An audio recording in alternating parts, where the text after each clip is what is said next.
السلام علیکم دوستو، آپ دیکھ رہے ہیں جے ٹو ڈیوائس چینل اور میں ہوں جابر علی۔ اللہ مالک سے دعا ہے کہ اللہ مالک آپ سب کو خوش رکھے اور اپنے حفظ و ایمان میں رکھے اور آپ کی نیک خواہشات پوری کرے۔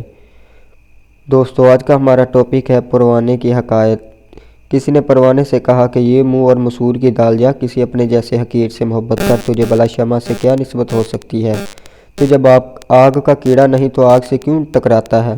لڑائی کے لیے بھی بہادری چاہیے، اس لیے تو چھچندر سورج سے چھپ جاتی ہے، کیونکہ فولادی پنجے والے سے مقابلے کے لیے تو بڑا زور چاہیے۔ جب آگ تیری دشمن ہے تو اس کو دوست بنانا حماقت نہیں تو کیا ہے؟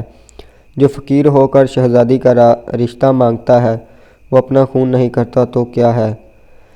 شمع کے تو بادشاہ بھی محتاج ہوتے ہیں، پھر وہ تجھے کیوں خاطر میں لائے گی؟ وہ ساری مخلوق پر نرمی کرے تو کرے، مگر تجھ پر گرمی ضرور کرے گی۔ یہ سن کر پروانے نے جواب دیا، خلیل علیہ السلام کی طرح میں بھی دل میں شوق کی دولت رکھتا ہوں، جلتا ہوں تو جل جاؤں۔ یہ آگ میرے لیے آگ نہیں بلکہ میرے لیے پھول ہیں، لہٰذا مجھے تانا نہ دے۔ میں دوست کے قدموں پہ مرنا سعادت سمجھتا ہوں، اور مرنا اس لیے پسند ہے کہ محبوب کی ہستی کے سامنے اپنی ہنسی گناہ سمجھتا ہوں۔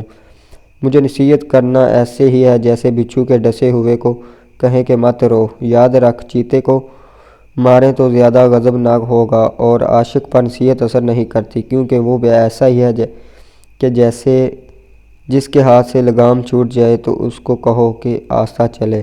میں بے حوصلہ نہیں ہوں کہ عشق چھوڑ دوں اور جان بچا لوں، موت نے بھی تو مارنا ہے، اس سے بہتر نہیں کہ محبوب کے ہاتھوں مر جاؤں۔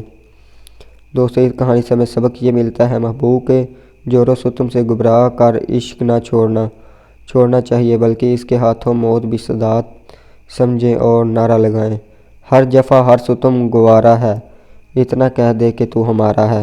دوستو، اگر ویڈیو اچھی لگی تو ہمارا چینل سبسکرائب کر دیں اور بیل آئیکن کو پریس کر دیں تاکہ ہمارے آنے والی ویڈیو آپ تک پہنچتی رہے۔